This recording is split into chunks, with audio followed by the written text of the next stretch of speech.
Happy New Year everyone! At nagbabalik ang inyong lingkod. Medyo na-miss ko kayo pero eto na nga. Marami akong nabasa na review tungkol sa series na to na ipinalabas dito sa Netflix. At dahil curious kat ang inyong lingkod, syempre pinanood ko din.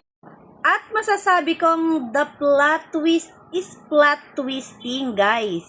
Ito ay isang limited series na ipinalabas dito sa Netflix nito lang nakaraang January 8. Si Anna Andrews ay isang aspirant na reporter, while etong husband niya ay isa namang pulis.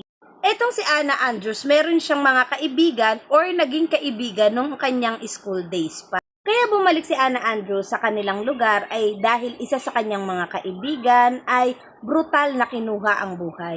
At ang lead investigator ng kaso na ito ay ang kanyang husband or tinatawag nating estranged husband.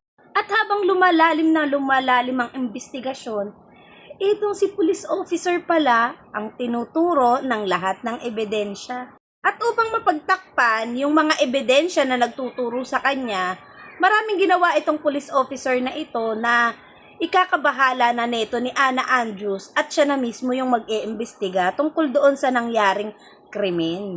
At kung akala mo ay tapos na ang lahat, isang sulat lang pala ang makakapag-reveal ng mga totoong nangyari.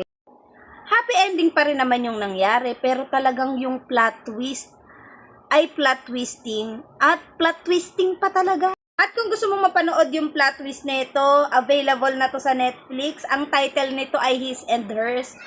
So tara, Netflix and chill!